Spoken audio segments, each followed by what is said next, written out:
As of May, myself and Ms. Scott saw 328 clients for intakes and follow-ups, and the total number of inmate contacts was 585 for that particular month. For the month of June, myself and Ms. Scott saw 364 clients for intakes and follow-ups. The total number of contacts was 637. That includes myself, Ms. Scott, Ms. Hill, and the nurse practitioner, as well as groups. I get case updates from lawyers and public defenders. I get the court calendar, so that's state court, bond court, and with Superior, I just reach out to the attorney to see if the inmate has anything on the court calendar. I do drug and alcohol rehab referrals with the permission of the attorney. I also complete referrals for the accountability courts, that's drug court, mental health court, family treatment court, and veterans court. And then of course, I work for River Edge, so post-release, I always encourage all inmates to follow up River Edge for a continuation of supports and services. And then I also help with resources and services post-release, so that's ID, social, birth certificate, housing, job, clothing, anything that'll be of service to the inmate. I do my best to help them and connect with other organizations as well as individuals who are willing to help, because it takes a village. And I live by the we make life better, because I see it every day. River Edge is making life better for the inmates in there on a daily basis. So thank y'all.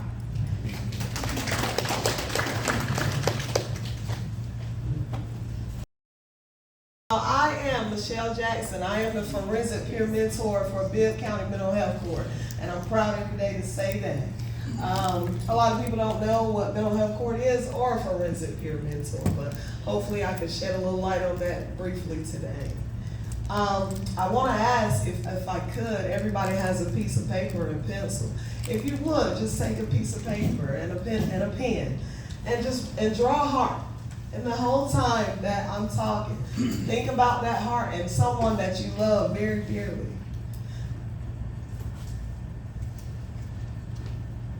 So, our agenda is, basically giving you a little bit of my background. It would take, probably 3 days for me to tell my whole story, but I'll go as quickly as I can and letting you know what we do and why I'm so passionate about mental health court, and just letting you know what we do at mental health court. And hats off to these ladies because they help us a lot. That's me.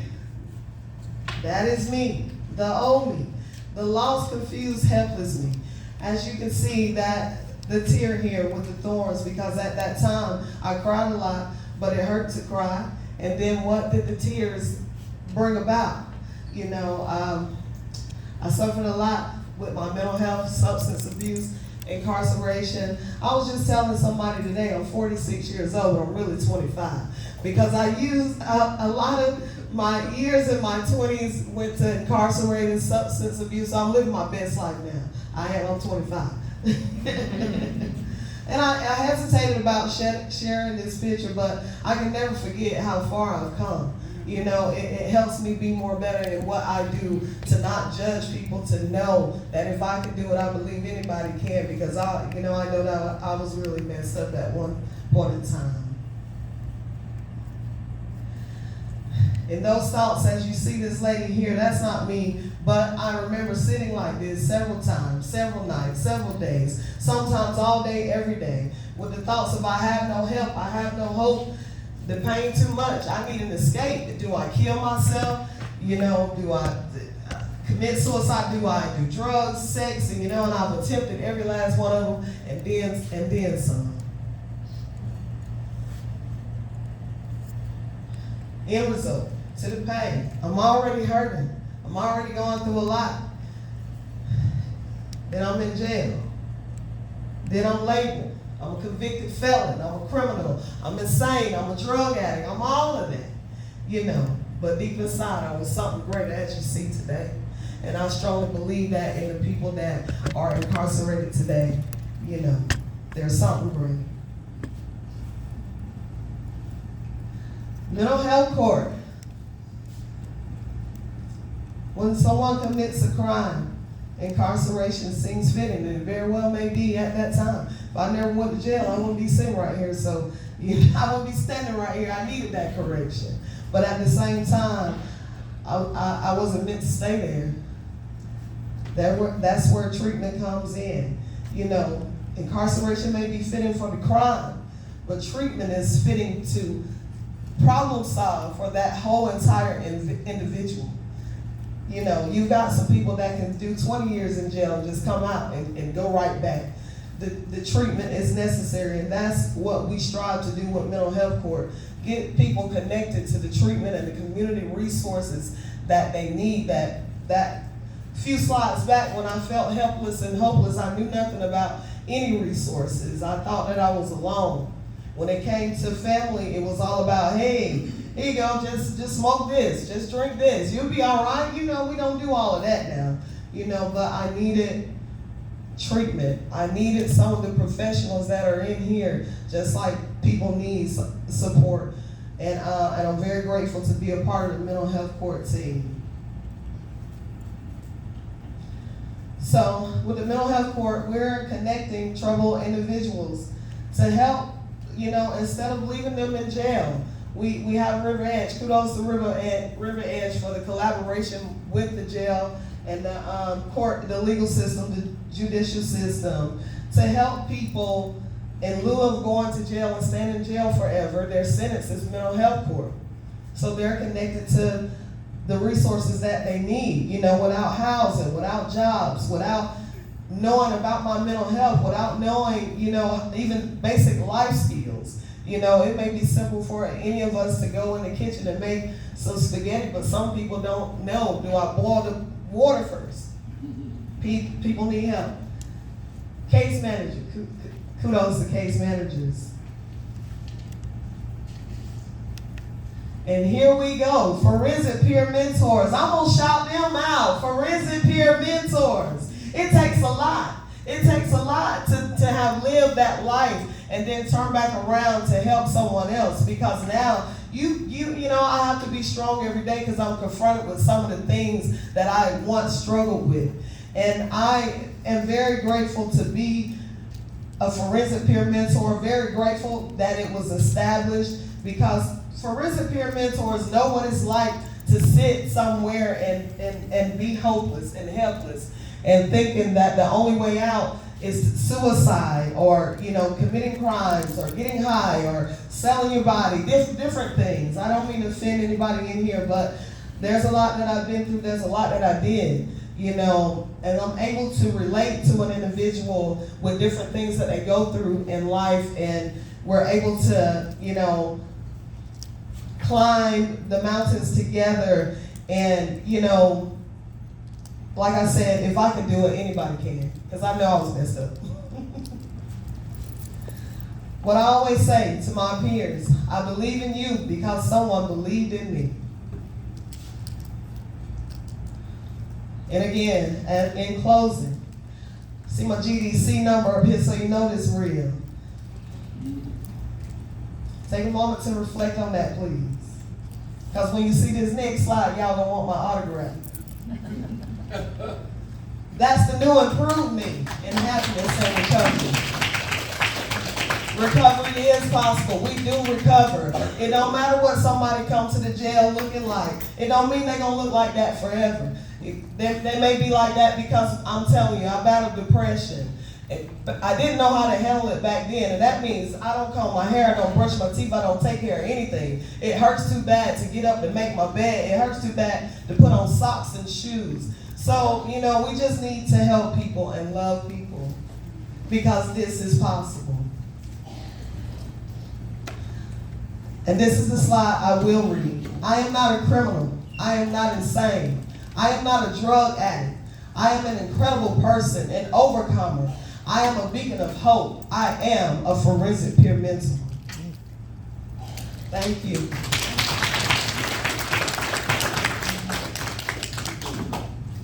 I'm Herbert. I got into this. I'm a retired railroad man, 80 years old. What I do, I'm not paid for. It's all volunteer. 80 persons, around 80 persons were killed about 2.5, 3 years ago. And we decided to try to do something about it. We formed an organization called Change the Mindset. This came later. I talked to the sheriff, David Davis, and he allowed me to visit the jail once a week, every Wednesday at 9 o'clock. What I found in the jail, I visited the men 1 week, I visited the women the next week. What I found in the jail was people that did not have a father in their home. Whether they were white or black, male or female, most of them did not have a father in their home. Most of them said they hated their father. But when you talked to them long enough, they really didn't hate their father. They thought their father didn't like them. So many people decide in life to dislike that child or don't be around that child for whatever reason. And it has tremendous impact on the child. I found that most of them didn't have a GED, didn't have a high school diploma, my ex. GEDs are available in jail, and I encourage them to get a GED. I tell them a story. I have a team of people coming with me. I tell them the story about a guy named 50 Cent. He got his GED while in jail. He wrote the first lyrics to his hit album while in jail. I told him about Martin Luther King, what happened to him while he was in jail. He wrote a letter from Birmingham. One of the best letters I've read talking about the civil rights movement. Where did he do it? In jail. I tell him about Malcolm X. He finished not high school, but he read every book he could find. He increased his vocabulary. When he got out, he could debate with people with PhDs. He read everything. Where did he get it? While he was in jail. I talk about Apostle Paul. I wrote 4 new books in the New Testament while he was in jail. So I encourage them to get the GED while in jail to better themselves. I tell them to make a lemonade from a lemon. Get the best of what you can do. And that's what we do. We have what we call the Walkaway Initiative. We encourage people not to fight back. Sometimes adversity happens. How you react to it determines your destination. If you want to shoot somebody or kill somebody or fight somebody, you end up in jail. I talked to a man the other day. He had been in jail 33 times. And he was 40-some years old in the Bibb County jail. We try to turn their lives around, try to have people come in and talk positive to them, try to give them positive encouragements, let them know that somebody loves them. And I think we're making the impact one at a time. I told him one guy, I told him what he needs to do. He needs to get married. I say, when 2 people were struggling, he told me in the jail, we really talked. He told me he had a girlfriend. Is he gonna marry her? I don't know. I say, if you love her and she loves you back, there's nothing better than loving somebody and loving you back. So anyway, and I told him about Central Georgia Tech. They have welding courses out there that teach welding. And a welder right now in Middle Georgia makes about $40 an hour. I should make $40 an hour, 4 times 8 is $32, $320 in 1 week. I tell them this almost every time we have something. And I said, most jobs pay you every 2 weeks. That's $3,200 in 10 days. $6,400 a month. When you get out, you're gonna go over there. Most of the time, they take you across the street, you could be away for 9 months. I give them hope what they can do with their life. Most of them are not bad people. They got off on the wrong track, they felt unloved, uncared for, and some other bad things happened to them in their youth. Some of them was raised wrong. Mothers, no fathers around, and some other things. Men and women. So I encourage them to get out. The last thing I want to say is, I told this guy to go to Central Georgia Tech. He went to Central Georgia Tech. I was at first market. He ran up to me and said, I got it. I thought you got it. Do you know me? I didn't recognize him. He said, I got the job. I went to Central Georgia Tech. When I got out, I finished. He showed me his car outside. He called his wife come over. He showed me his wife. And he was all excited. And I hugged him and everything. And he said, I'm headed in the right direction. Thank you. I was telling my daughter, because she was with me, I said, sometimes I feel it's hopeless. I'm going over here and I'm talking to people and doing all these things. And I don't know if they're getting it. She said, one person got it. So if you change the life of one person, you've had some success. Thank you very much. Good afternoon. My name is Tamara Leslie. I am a licensed professional counselor, and I am the co-responder.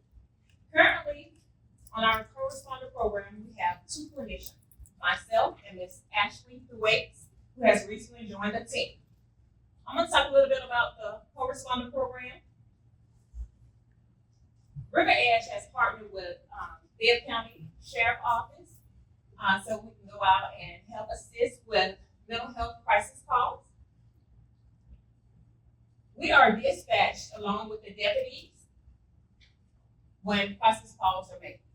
Now, not all calls are considered crisis calls, right?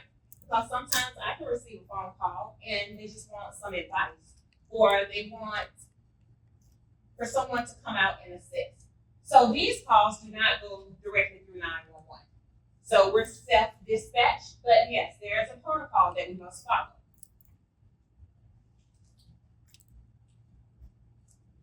The co-responder program, with research, it really suggests that individuals that are experiencing mental health symptoms, the co-responder program, we're actually on site with law enforcement, so there's a quicker response time. When you call 911, we're able to dispatch out along with officers, or you can actually go out self-dispatch if it's not considered a crisis. The recidivism rates are reduced as far as people going to jail. They don't have to actually go to jail when we come out. If they're experiencing suicidal ideation, homicidal ideation, we actually get 1013. Ms. Cowan actually discussed what 1013 is, because the clinician is on site, and we can do that and give them other treatment options. Okay. Sometimes when we go out, it doesn't require a 1013, right? Because we're there. We provide different types of services. The benefits of the program, the improvement in officers and deputy safety, it increased access to behavioral health services. It actually helps decrease the resilience of the criminal justice system, and it improves community relations. Other benefits, media coverage, community awareness. Like I said, the co-responder program, not only do we respond to crisis calls, we're out in the community. We're providing linkage to services. This is us over at Daybreak, providing that community awareness. What are co-responders? What do we actually do in the community? Here, went over, spoke, told them about our program, told them what to do in crisis situations. Please call 911. Get to the nearest emergency room. You can utilize 988. That's a crisis mobile service that is nationwide. Please go over to Emory Highway, 175 Emory Highway. We actually go through the admission process for that, and we have the crisis recovery center, where it's over 24 hours a day. You can get there, you can receive that service as well, if you do not want law enforcement involved. These are some things that you need to know for safety purposes. So we talked to them about that, just providing, like I said, education. We talked to them about linkage in the community, resourcefulness. We go out to encampments, educate them, provide them with different services, talking to them about what happens when you actually come over for services. Now, it's not on the river edge that you can receive services at. So I provide them with an array of services in our community.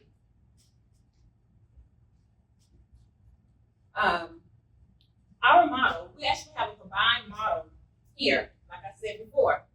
Clinicians and the officers are paired so we can build that positive relationship. The officers, they have been amazing with the co-responder program. They're actually learning what clinicians can and cannot do. The clinicians, in return, we're learning all about law enforcement. What they can and cannot do, we're building that rapport. And when I say it's very respected, we're having very positive results with it. It's amazing. The relationships is just wonderful. Also, the clinician and officers are able to spend more time in crisis situations with the individuals on scene. And that kind of frees up space for other officers to go out and do what they need to do, especially if it's a repeat offender. If it's someone that is repeating an offense, we're able to stay there, talk to them about treatment options, get them into the treatment that they need instead of sending them into jail, right? The co-responders are dispatched and utilized. We're actually dispatched with a partner, or we can also use our agency vehicle. So most of the time, we're in the agency vehicle. However, sometimes it's very necessary that we're partnered. So we go out into the community partners. It's myself and Lieutenant E. The impact. Like I said before, while we're on scene, we can actually do a 1013 right there on scene if necessary, where it's involuntary commitment. But most of the time, it's only providing that encouragement, that support. And guess what? With that, people will voluntarily go into treatment for themselves. They'll say, okay, this last time I trust you. Could you take me over to the recovery center? Yes, I want to go to atrium. There's no need to put on any handcuffs or anything, because we are willing to transport you because we want you to get the help that you need, that you deserve. Yes. Sometimes we go out and then there's family members, right? And they want to know, I want you to take them to jail. I want you to get them into treatment. I want you to do this, do that, do this, right? Ma'am, I understand. You're very supportive of your family member, and I am here to help assist. However, your family member has rights, and we do not want to violate those rights, okay? So, with the encouragement, just talking to them, assessing them, guess what? They may want it for themselves, because they have to do it for themselves. It's not what you want. It's up to that individual. And if they want it for themselves, they do better. They do it because they're doing it for themselves. They're not doing it for the family members, so it makes a better result, right? While we're there, we can actually do safety plans. If they don't meet the criteria, we can actually do a safety plan, provide them with linkage, resources, just depending on each person, on each individual. These are some of the things that the deputies and clinicians, some of the trainings that we go through. Some of them definitely have acronyms, so we'll actually send out a PowerPoint for those that request it. Mental health first aid training. We have the crisis intervention trainings, a multitude of trainings that revolve around safety. And we have been collaborating with other agencies to help with some of these trainings, so we can bring it right here to Macon, Georgia. So that's something that we have been doing too. So I think that will be great. great, but we're in the process. So that last picture there, co-responder program is actually nationwide. I recently went to a co-responder national conference, and it was wonderful turnout, and just, it was amazing. All the things that are being done.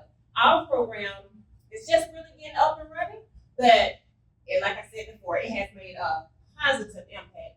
You will be surprised how many calls I get from people in the community, because I'm over at the outreach building, so I'll assist with outreach. Even tonight, they're having a program from 5 to 7 that I'm going over to. But people can walk in and they can talk to me, and we can assess and get you the help you need. River Edge is making a very positive impact, along with Bibb County Sheriff Office. They're doing great. When I say the officers, they're having this understanding, and it's just a mutual respect for one another, the commission and the deputies, but also for the individuals. It is so impactful that now, when we come, they have a better understanding of what's about to transpire. Well, thank you very much, Amir. What we got in was a perfect fit. You know, basically, we are one of the major providers of behavioral health services, substance abuse disorder services. We're here in the community. We know the community. So when Sheriff Davis gave me a call to cast our life into the River Edge to come back into the jail, didn't hesitate to say yes. And so we basically started that conversation. We've identified the staff to go in. We've got some amazing staff that works inside the jail. I just walked in the jail today. I can tell you that basically, I saw my young lady here at work, telling the young man that he can't, he's in suicide, he can't leave, and she was doing it very professionally. So that led to the co-responder program. So it's all about partnerships. You can't do this stuff by yourself. You know, it takes, as someone says, it takes a village, but you know, it takes a little help from your friends, and being friends and being true partners. And that's what Sheriff Davis and I has established back from my days as the Blight Czar. So basically, we continue that friendship. So basically, trusting your partner that they're going to deliver what they say they're going to deliver, and being honest and fair brokers in the process. That's what it takes. You know, depending on one another. So with that being said, there might be questions, but thank you to the panel. I appreciate it. You can see that there's a passion here. You know, if you went to the Bibb County Jail and you said you had to work there every day, and then I got the 2 officers back there, it's not you know, candies and ice cream. You know, it is very, very depressing. But to be able to work with the inmates, to help them in their discharge, to help them basically live their life much fuller, my hat's off to everyone here who basically works with any inmate and work in any crisis situation as well with the people who are in our community. So.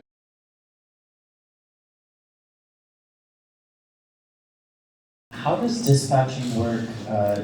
Someone on the panel said that it's not directly from the 911 center. It's a personal dispatch or self-dispatch. Yes. So You've got a mic up here. I don't know.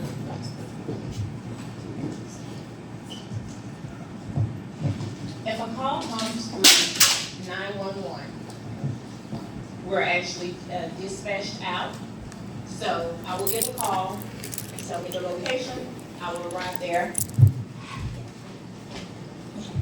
So we will arrive on the scene there. But the officer is there first to check for safety, and will come on the scene as well to assess.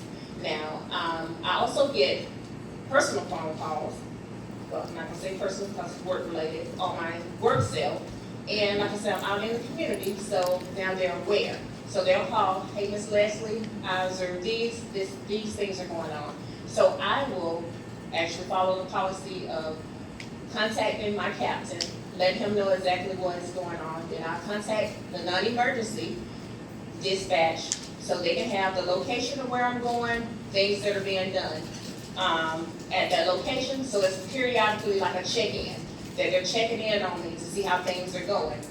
And then, so I'm dispatched out. That's how we're self-dispatched, because we haven't received the call. So everyone is aware, but it's not as urgent as a crisis where someone is suicidal, that has locked themselves in a bathroom with a knife. That's quite different from someone that has mental health symptoms that just need linkage.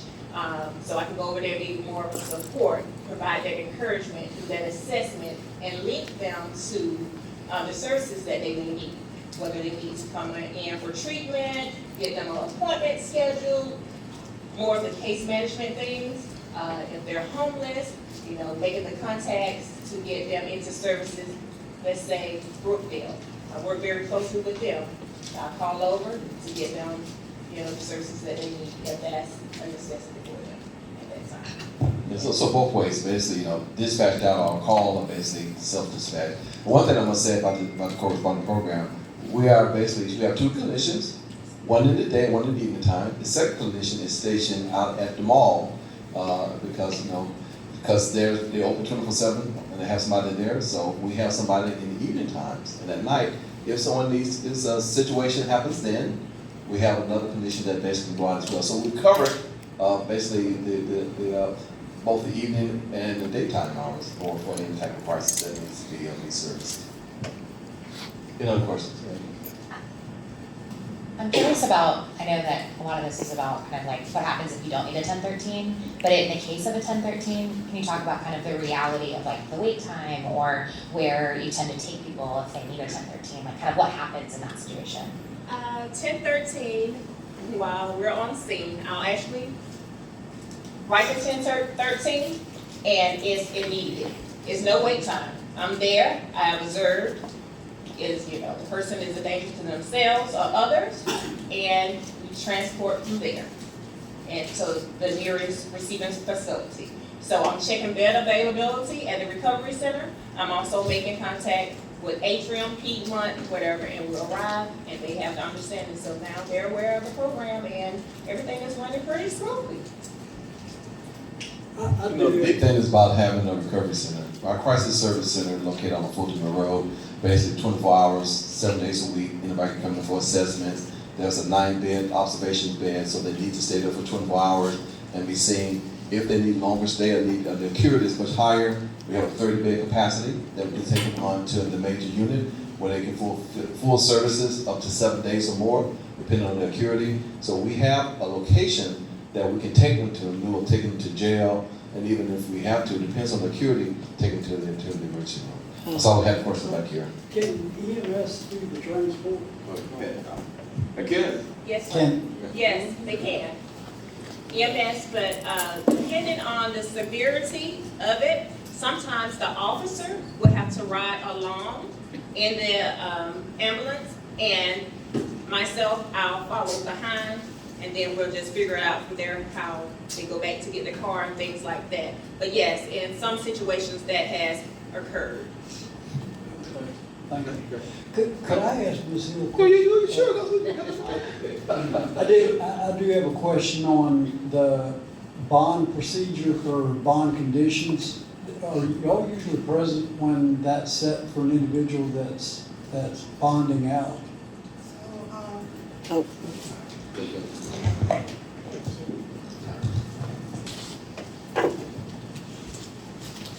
Yeah, just speak into it. So with the bonds, I check a system called Police Central with Bibb County Sheriff staff to see the bond amount. And then if you have like a family or a friend that's asking about the bond amount, or the inmate is unaware and want clarity on the actual bond amount, I'll check it. But in order to give it to anybody, I need a release of information to share it. So I look at the Police Central system to check the bond amount. And the reason for my question was if there's a condition or an arrest that was linked to things like something to do with mental health, and it can the magistrate set conditions linked to bonding out that have to do with that, like assisted outpatient treatment? Okay, so I work closely with the attorneys. So I reach out to them to explore other options if the individual can't afford bond. But I will also reach out to see, hey, is such and such eligible for rehab or mental health court? and then I'll do the referrals from there. And then they'll have to go back in front of the judge for the final say so. So I just advocate and assist with the referrals. But I don't control as far as the bond. I just inform either family members or the inmate on the bond amount that's in place for the charges. Thank you. You're welcome. Any other questions? Real quick question. We're talking about adults, but what happens when it's an adolescent? Are the procedures different?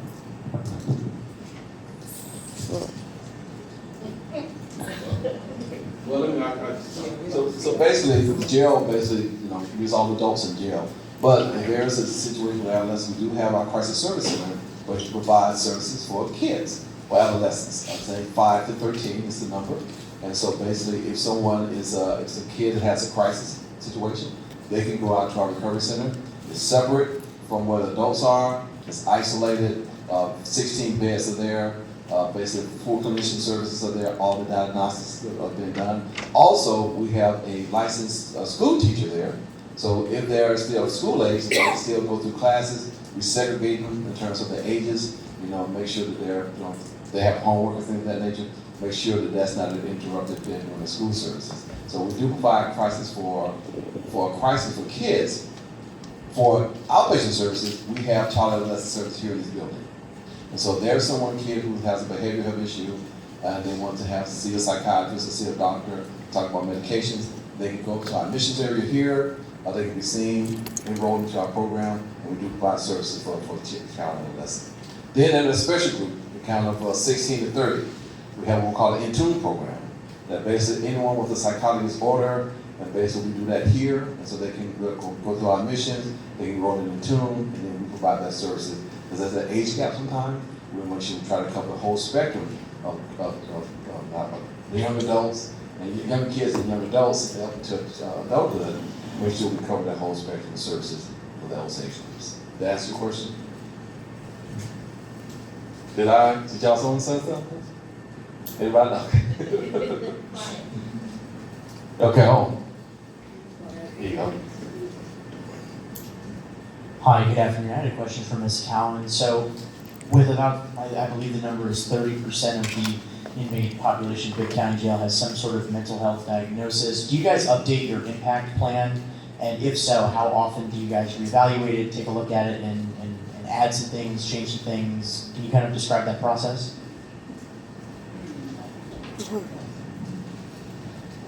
You want to answer that? That's a very good question. As it relates to the impact plan, I feel like that is a very fluid type of situation. And we have to approach those situations based on, okay, we work in the jail, right? So not only are we dealing with the mental health aspect of it, but we're also dealing with the criminality aspect of it. So we have to kind of play it by ear, if that makes sense, in all transparency, because the ebbs and flows are so intricate and the changes occur so frequently. So I don't know if that necessarily answers your question, but it's a lot that go into it. It's almost like having a neatly, you ever seen Pinhead? You know the little box that he has? That's a sweet box. That makes sense?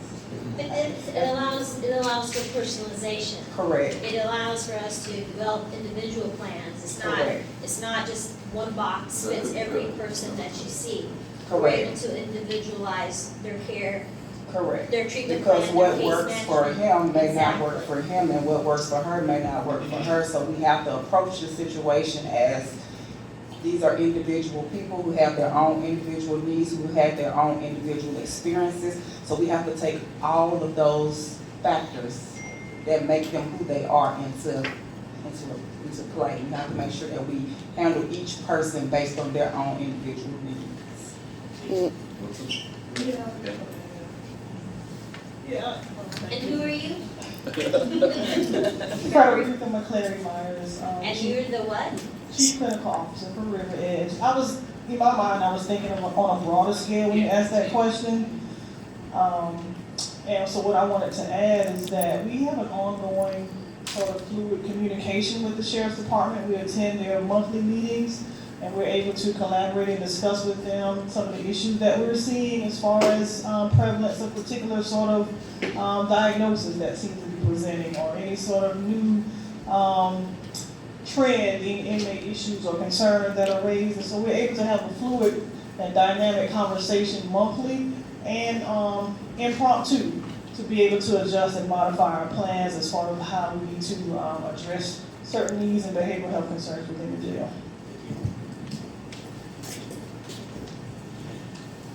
Last question. It's not a question, I was just gonna. And you got to introduce yourself, you Yeah. need action. I'm Greta Odell, the chief IDB officer, but did some work in the jail in the past and was a mental health court. But just following up what Frederica said, I mean, even since we've been back in the jail for 2 years, I mean, we have adjusted.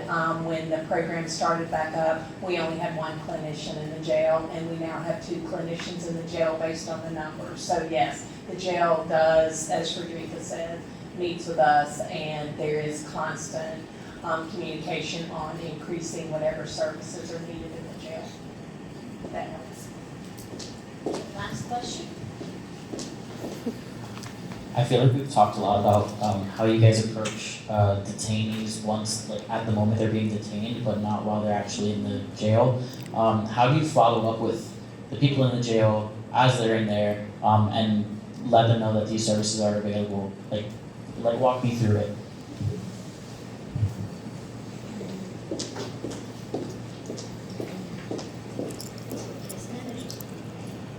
We have Ms. Hill, our case manager, who does an amazing job, might I add, in making sure that everybody in the jail knows exactly what we do, why we're there, and how they can reach us.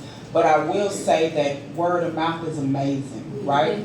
So when we have our regular clients, they go back to the block and say, I had such an amazing therapy session, I had such an amazing case management session. I spoke to Ms. P, which they called me. I spoke to Ms. Scott, I spoke to Ms. Hill, and then those people tell them, hey, you can reach out to them on this kiosk, and then they'll send me a message, and then I'll message them back, and we'll put them on the caseload. And a lot of it is word of mouth, a lot of it is Ms. Hill advocating, a lot of it is them. Myself and Ms. Scott physically go to the block and see clients, particularly clients who are experiencing some kind of administration behavioral issue where they have to be on the block and they can't interact with somebody for a certain amount of time because they did something that they weren't supposed to do. So they'll see us come to the block, and when they see us, we talk to each and every last one of them who are in there. So they know that we exist, they know that the services exist, and they know that we are more than willing and able to help them in whatever way we can.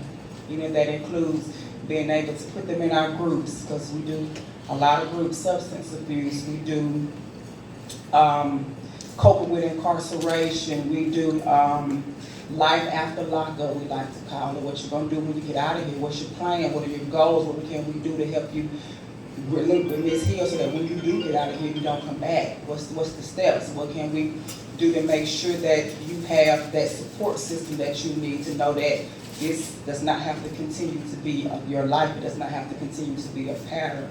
So a lot of it is word of mouth, and a lot of it is just being a presence, just being there. We're there Monday through Friday from 8:30 to 5 o'clock. Sometimes we're there later than that. Sometimes we get there earlier than that.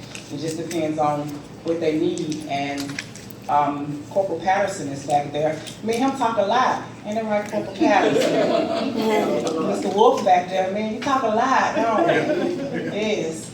So we all are always in communication, and everybody has my number, and if they need me, they know they can call me, and I'm going to answer. I'm going to reach out and do whatever I can to make sure that everybody's needs are being met, including the officers as well as our clients. Because I don't refer to them as inmates.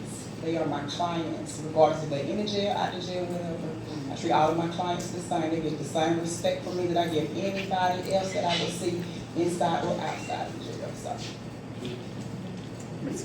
So you understand, they are in the jail, right? Thank you. Yeah. They are in the jail. Look at her lanyard. It is Bibb County Sheriff. They are in the jail Monday through Friday.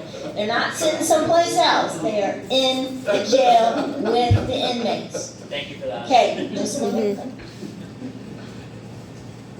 When I meet with my friends in the jail, Ms. Hill, she comes in sometime and she tells what the program offers. And she talks to them individually and she writes notes down on what they need and some of the problems. She solves some of them and she's very efficient with them. They know her and they love her and she's with me. A lot of times they want to talk to her because she's trying to help them inside the jail and she tells them she will follow through or they will follow through when they get out of the jail. You had a question? Sorry, I know that was last question, but just, are all of the services voluntary, like people are volunteering for them, and if so, like what percentage of people in the jail are deciding to use these programs versus maybe the percentage that are not?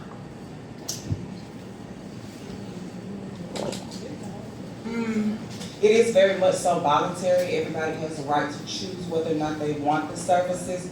I honestly cannot give you a percentage because it's a lot of people in the jail, right? But everybody do have access to these services. Like I showed you the numbers, 630, we are averaging anywhere from 500 to 700 contacts with individuals in the jail every month. So that's a big percentage of the people that's in the jail. So if I had to put a number to it, I would say like 70%. And all of them are very compliant with the sessions. They look forward to the sessions. And I hope that they're getting something out of the sessions. And from what I understand, they are, because they see me, they say that we're breathing life into them, we're helping them, they're getting their medication, and they're very consistent and very compliant with their medication, because myself and Ms. Scott, raise your hand, Ms. Scott, wave to the crowd, yes ma'am.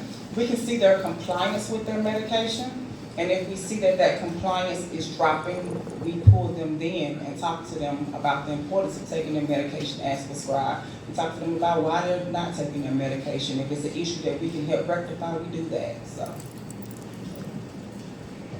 The guests will be here, so if you'd like to meet with them and talk to them individually, I know they'll be happy to stay. I want to thank you all for coming to our community roundtable. I hope you found it informative.